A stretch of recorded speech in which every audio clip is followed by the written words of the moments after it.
नमस्कार। आज की वीडियो में हम बात करने वाले हैं मध्यकालीन आर्य भाषाओं की। और मध्यकालीन भारतीय आर्य भाषाओं की सीरीज़ में आपने पाली और प्राकृत के बारे में इससे पहले की वीडियो में आपने जाना, और आज की वीडियो में हम अपभ्रंश और अवहट के बारे में विस्तार से समझते हैं। तो जैसा कि आप जानते हैं कि अपभ्रंश भाषाओं का जो समय रहा वो रहा, अपभ्रंश भाषाओं का जो समय था वो था 500 ईस्वी से 1000 ईस्वी तक। 500 ईस्वी से 1000 ईस्वी तक अपभ्रंश भाषाओं का समय रहा, और इसी समय के बीच में कुछ समय के लिए अवहट शब्द का प्रयोग किया गया। लेकिन ये एक अपभ्रंश भाषा का ही एक रूप है जिसके बारे में भी हम विस्तार से जानेंगे। लेकिन सबसे पहले बात करते हैं अपभ्रंश भाषा की। तो अपभ्रंश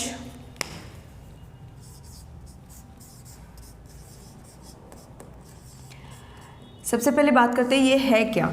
तो इसके नाम के बारे में चर्चा करते हैं। जो अपभ्रंश है उसे कुछ विद्वानों ने तृतीय प्राकृत भी कहा है।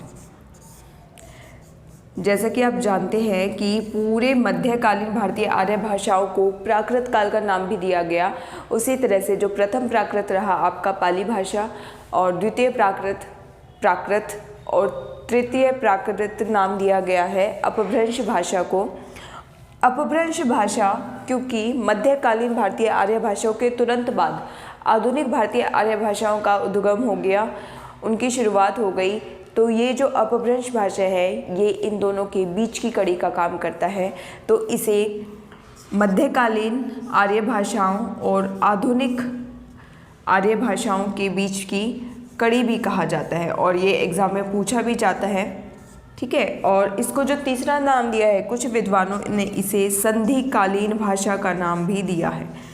संधिकालीन भाषा, संधिकालीन इसलिए क्योंकि ये इन दोनों भाषाओं के बीच की कड़ी रही है और दोनों की संधि कराते हुए प्रतीत हो रही है, इसलिए इसे संधिकालीन भाषा का नाम भी दिया गया। उसके बाद अपभ्रंश का जो अर्थ निकलता है, इसका जो अर्थ है वो कहा जाता है बिगड़ा हुआ। अपभ्रंश शब्द का जो अर्थ लिया जाता है वो है बिगड़ा हुआ, अर्थात ऐसी भाषा जिसका रूप थोड़ा सा बिगड़ गया है, और उस बिगड़े हुए रूप के कारण ही उस भाषा को अपभ्रंश भाषा नाम दे दिया गया। जैसे कि आप जानते हैं प्राकृत एक प्रचलित जन भाषा रही, और कुछ विद्वानों का मानना था कि उसका जो मूल है वो संस्कृत से हुआ, लेकिन प्राकृत के समय पे भी उसका रूप थोड़ा सा बदलता गया। कुछ उसमें शब्द ऐसे आते गए जो कि उसके रूप के अनुसार नहीं थे, बिगड़े हुए रूप कहे गए, और उन्हीं सभी बिगड़े हुए रूपों ने जब भाषा का रूप ले लिया तो उस भाषा को अपभ्रंश भाषा कहा गया, और अपभ्रंश का ही नाम था बिगड़ा हुआ। इसलिए जो अपभ्रंश भाषा है उसके अन्य नाम रख दिए गए। वो नाम जैसे कि अपभ्रंश तो आप जानते ही हैं, अपभ्रष्ट, भ्रष्ट यानी जो नष्ट हो चुकी है, और अवहट, ये नाम दिया विद्वानों ने इसे, जिसका अर्थ ही था बिगड़ी हुई भाषा। और कुछ विद्वानों ने इस अपभ्रंश भाषा के लिए भाषा शब्द का भी प्रयोग किया है। ठीक है। प्राकृत के लिए जन भाषा या देश भाषा का प्रयोग किया गया, लेकिन अपभ्रंश के लिए केवल भाषा शब्द का प्रयोग किया गया। इस चीज़ को भी आप ध्यान में रखिएगा। इन्हीं सभी बातों के बीच में आचार्य रामचंद्र शुक्ल का भी विचार इम्पोर्टेंट हो जाता है, बहुत महत्वपूर्ण हो जाता है, जिन्होंने कहा है कि जो अपभ्रंश भाषा है वो एकदम से हमारी बोलचाल में नहीं आई है, लेकिन प्राकृत में धीरे धीरे बदलाव होता गया, साहित्य रचना होती गई, लेकिन उसमें कुछ रूप भाषा का बिगड़ता चला गया। और जब तक वो बिगड़ा हुआ रूप जो है सिर्फ बोलचाल में प्रयोग किया जाता था, यानी जब जो शब्द हमारे बिगड़ जाते हैं हम उन्हें जब तक बोलचाल तक सीमित रखते हैं तब तक वो देश भाषा का ही हिस्सा थी, यानी प्राकृत का ही हिस्सा कहलाई। लेकिन जब उन्हीं बिगड़े हुए रूपों के साथ, शब्दों के साथ साहित्यिक रचना होने लगी, काव्य में उनकी रचना होने लगी, तो उसको एक अलग नाम दे दिया गया और वो नाम अपभ्रंश कहलाया। आइए अब बात करते हैं अपभ्रंश जो शब्द है वो कहाँ कहाँ पर मिलता है। तो अपभ्रंश के रूप कहाँ पर मिलते हैं?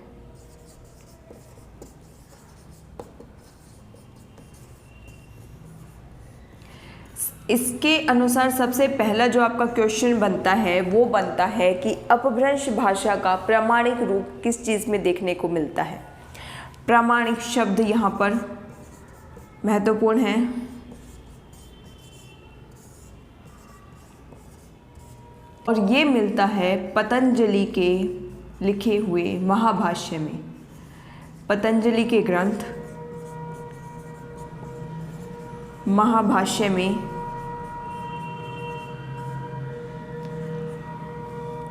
पतंजलि के ग्रंथ महाभाष्य में अपभ्रंश का रूप मिलता है, प्रामाणिक रूप मिलता है। ये क्वेश्चन पूछा भी जाता है, लेकिन इसमें एक चीज़ का ध्यान दीजिएगा, जो पतंजलि हैं उन्होंने जो महाभाष्य लिखा ये 2 ईस्वी के आसपास का समय था, और 2 ईस्वी के आसपास की हम बात कर रहे हैं। लेकिन जो अपभ्रंश और अवहट भाषा है वो तो 500 ईस्वी से शुरू हुई है, लेकिन महाभाष्य तो 2 ईस्वी के आसपास लिखा गया। यानी ये समय था आपका प्राकृत काल का समय, जो कि 1 ईस्वी से शुरू होकर 500 ईस्वी तक रहा। लेकिन इस समय में अपभ्रंश का जो प्रामाणिक रूप है वो पतंजलि के महाभाष्य में मिलता था। बात ध्यान देने योग्य ये है कि उस समय जो रूप महाभाष्य में मिला उस समय इसे अपभ्रंश नाम नहीं दिया गया, बल्कि संस्कृत शब्दों का ही एक बिगड़ा हुआ रूप मानकर इसे अपना लिया गया। उस समय में इसे अपभ्रंश नाम इस भाषा को नहीं दिया गया था, और इसे प्राकृत का ही, संस्कृत का ही एक बिगड़ा हुआ रूप, एक भ्रष्ट भाषा माना गया। इसके आगे हम बात करते हैं जो अपभ्रंश भाषा के सबसे प्राचीन उदाहरण मिलते हैं। ठीक है, अपभ्रंश भाषा के सबसे प्राचीन उदाहरण, और ये मिलते हैं भरत मुनि के नाट्यशास्त्र में।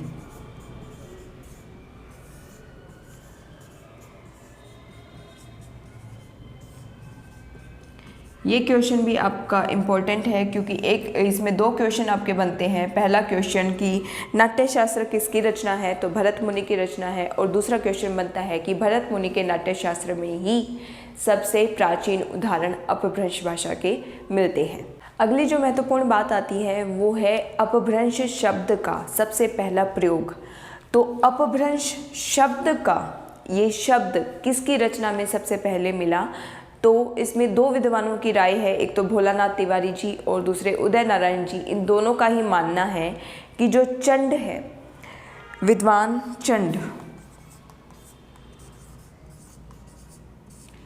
चंड के रचना जो है, चंड के ग्रंथ प्राकृत लक्षण में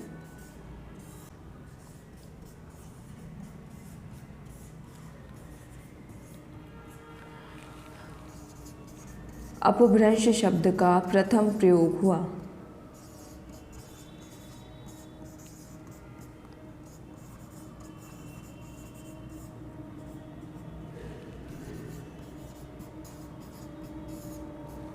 तो देखिए 3 चीज़ें इंपॉर्टेंट। सबसे पहला कि सबसे पहले प्रमाणिक रूप आपको किस में मिला, तो पतंजलि के महाभाष्य में मिला। दूसरी बात कि सबसे प्राचीन उदाहरण अपभ्रंश भाषा के किस में मिलते हैं, तो भरत मुनि के नाट्यशास्त्र में मिलते हैं। और तीसरी बात कि अपभ्रंश शब्द इसका प्रयोग सबसे पहले किसने किया, तो चंड ने किया अपने ग्रंथ प्राकृत लक्षण में।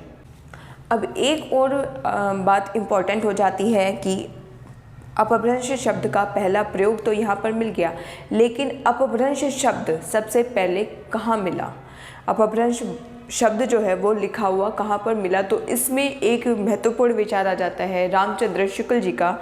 रामचंद्र शुक्ल जी कहते हैं कि अपभ्रंश शब्द जो सबसे पहले मिला वो मिला वल्लभी के राजा धारसेन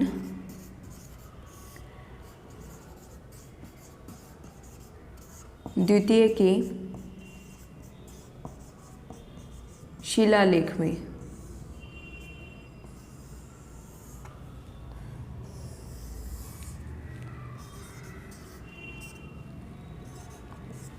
ठीक है, तो सबसे पहला जो इसका रूप मिला वो मिला है लिखित में वल्लभी के राजा धारसेन द्वितीय के शिलालेख में। और इस शिलालेख में जो धारसेन जी ने लिखवाया है, इन्होंने इस शब्द का प्रयोग किया है अपने पिता घुसेन के लिए, और उन्होंने संस्कृत, प्राकृत तथा अपभ्रंश तीनों ही भाषाओं का कवि स्वीकार किया है।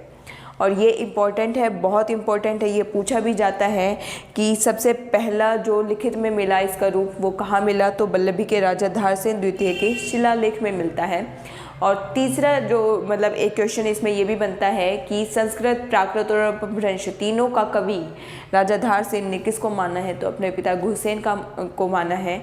और ये दोनों ही कथन किसके हैं, तो रामचंद्र शुक्ल जी के कथन हैं। ये एक एक बात इम्पॉर्टेंट हो जाती है एग्ज़ाम को लेकर, ये सभी बातें बहुत ही इम्पॉर्टेंट है, तो आप इसके नोट्स भी बना सकते हैं। और इसमें अभी आगे और चर्चा करते हैं, लेकिन अगर उससे पहले अपने चैनल को सब्सक्राइब नहीं किया है तो, और आप चैनल पर नए हैं तो आप प्लीज़ चैनल को सब्सक्राइब कर दीजिए, इस वीडियो को शेयर कर दीजिए।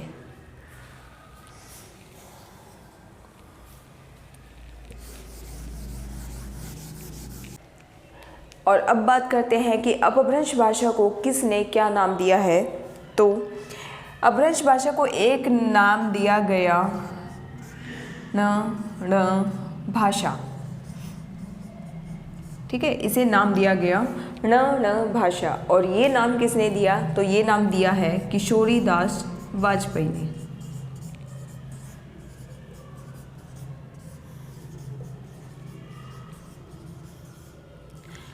दूसरी इम्पोर्टेंट बात आती है कि अपभ्रंश भाषा को आभीर नाम किसने दिया है। आभीर नाम दिया है इसे दंडी ने अपने ग्रंथ काव्यदर्श में, ठीक है। तो आचार्य दंडी ने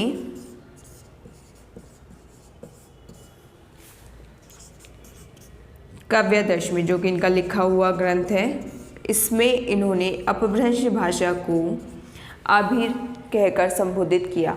इसके अलावा जो और विद्वानों के राय हैं उसके अनुसार अपभ्रंश को और क्या क्या नाम दिए गए हैं, तो वो बताती हूँ मैं आपको। देखिए, विभ्रष्ट, आभीर, अवहंस,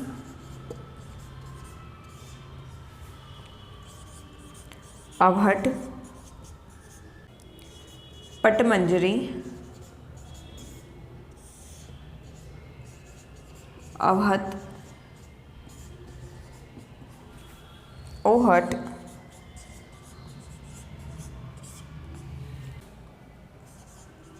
अवहट आदि। तो इसको देखकर आप समझ गए होंगे कि जो अपभ्रंश है और अवहट है, मैंने यहाँ पर लिखा भी अलग से अपभ्रंश व अवहट, लेकिन अब आप समझ गए होंगे कि अपभ्रंश और अवहट अलग नहीं हैं, बल्कि ये दोनों एक ही हैं। बल्कि थोड़ा सा अगर रूप बदल जाता है तो हम भाषा को कई बार अलग नाम देने की कोशिश करते हैं, और विद्वानों ने अपने अपने मत के अनुसार इसे अलग अलग नाम दे दिए हैं।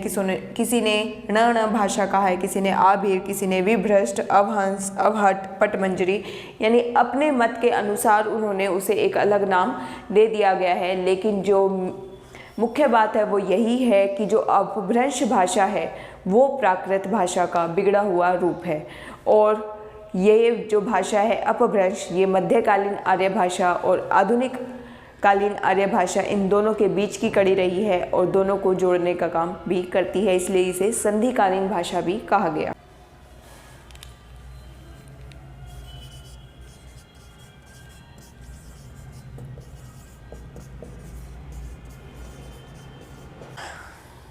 आइए अब बात करते हैं अपभ्रंश के भेदों के बारे में। तो अपभ्रंश के जो भेद हैं वो कोई उस पर सभी विद्वानों का एक मत नहीं है, और विद्वानों ने अपने अपने अनुसार अपभ्रंश के अलग अलग भेद माने हैं, जिसके बारे में एक बार जान लेना ज़रूरी है, क्योंकि इनमें से कई बार क्वेश्चन एग्जाम में आता है। तो जो नामी साधु हैं उन्होंने इसके 3 भेद माने हैं, उपनागर, आभीर और ग्राम्य। उसके बाद मार्कंडेय जी ने नागर, उपनागर और ब्राचर, इसके 3 भेद माने हैं। याकोबी ने पूर्वी, पश्चिमी, दक्षिणी, उत्तरी इस तरह से करके इसके भेद माने हैं। तागरे ने पूर्वी, पश्चिमी और दक्षिणी तथा नामवर सिंह ने पूर्वी और पश्चिमी, इसके 2 भेद माने हैं। इसमें ये जो नामवर सिंह का क्वेश्चन है कि नामवर सिंह ने कितने भेद माने तो पूर्वी और पश्चिमी, ये एग्ज़ाम में पूछा भी जा चुका है। तो इम्पॉर्टेंट है, इसके बारे में आप एक बार देख लें, थोड़ा सा याद रखने की कोशिश करें कि किसने इसके कितने भेद माने हैं। नामवर सिंह मोस्ट इम्पॉर्टेंट, क्योंकि ये आपका एग्ज़ाम में पहले आ चुका है।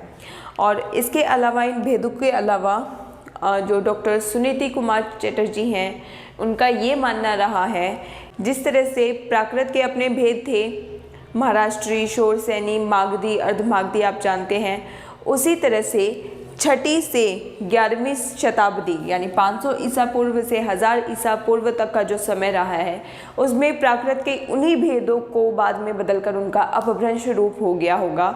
जैसे कि मागधी प्राकृत से मागधी अपभ्रंश बन गया, अर्धमागधी प्राकृत से अर्धमागधी अपभ्रंश बना, शोरसेनी प्राकृत से शोरसेनी अपभ्रंश बना और महाराष्ट्री प्राकृत से महाराष्ट्री अपभ्रंश बना। ये मत रहा सुनीति कुमार चटर्जी का। अब इसके आगे हम बात करते हैं अपभ्रंश भाषा की विशेषताओं के बारे में।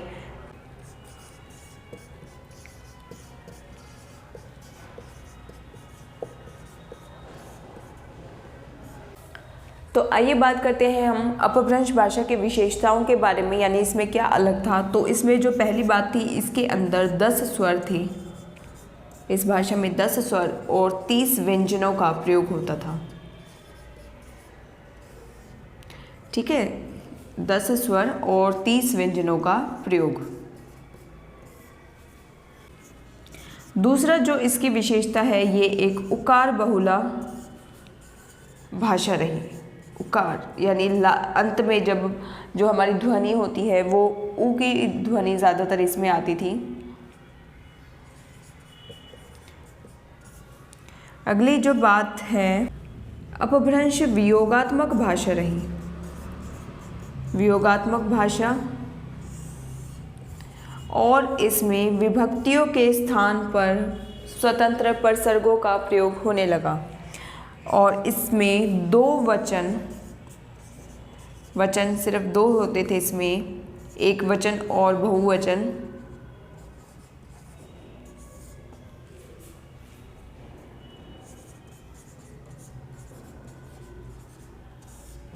तथा 2 लिंग, स्त्रीलिंग और पुल्लिंग का प्रयोग होता था।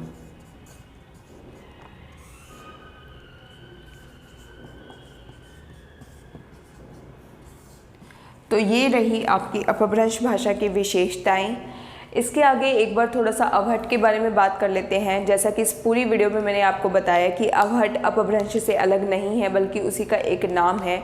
तो इसी में मैं आपको बता रही हूँ कि जो अवहट भाषा है वो अपभ्रंश का ही परवर्ती रूप है, यानी उत्तरकालीन अवस्था है। यानी कोई भी जब नई भाषा आती है तो वो एकदम से नहीं आती। यानी ऐसा नहीं होता कि हम संस्कृत को पिछले 500 सालों से बोलते आ रहे हैं और एकदम से एक ही दिन में हमने किसी दूसरी भाषा को बोलना शुरू कर दिया। ऐसा नहीं होता है, बल्कि उसका रूप धीरे धीरे बिगड़ता है और नई भाषा की तरफ बढ़ता है।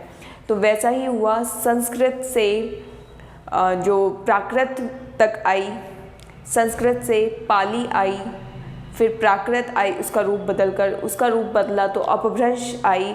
और अपभ्रंश जब आधुनिक आर्य भाषा, जो आधुनिक आर्य भाषा हिंदी है हमारी, वो आने वाली थी, उससे पहले अपभ्रंश का भी रूप बिगड़ना शुरू हो गया। ये पहले से ही एक बिगड़ी हुई भाषा थी, जो संस्कृत का बिगड़ा हुआ रूप और प्राकृत का बिगड़ा हुआ रूप हमारे सामने अपभ्रंश बनकर आया। लेकिन अपभ्रंश में भी थोड़ा सा बदलाव होना शुरू हुआ और यही बदलाव अवहट कहलाया। यानी अपभ्रंश की उत्तरकालीन अवस्था, यानी जो अंतिम अवस्था है, वो अवहट कहलाई। और इसके बाद आधुनिक आर्य भाषाओं ने अपना स्थान लिया। और जो सुनीति कुमार चटर्जी है, इन्होंने तो मध्यकालीन आर्य भाषाओं और आधुनिक आर्य भाषाओं के जो बीच की कड़ी है वो अवहट को कहा है, लेकिन अपभ्रंश को भी इनके बीच की कड़ी कहा जाता है। और जो अवहट शब्द का प्रयोग है, ये ज्योतिश्वर ठाकुर जी ने अपनी रचना वर्ण रत्नाकर में इसका प्रयोग किया है। तो उम्मीद है आपको आज की वीडियो पसंद आई है। अपभ्रंश और अवहट से रिलेटेड आपके जितने भी डाउट होंगे वो आज सारे आपको क्लियर हो गए हैं। अगर इसके अलावा फिर भी कोई डाउट रहता है तो आप कमेंट सेक्शन में ज़रूर लिखें। इसकी आगे की जो वीडियो आएगी अब उसमें हम बात करेंगे आधुनिक आर्य भाषाओं के बारे में। अगर आपको वीडियो पसंद आई है तो इसे लाइक करें, कमेंट करें, क्योंकि आप सभी के कमेंट पढ़कर मुझे बहुत खुशी मिलती है और आगे नई वीडियोस बनाने का प्रोत्साहन भी मिलता है। तो इसी तरह से अपना साथ बनाए रखें और इस चैनल पर बने रहें ज्ञानवर्धक वीडियो को देखने के लिए। धन्यवाद।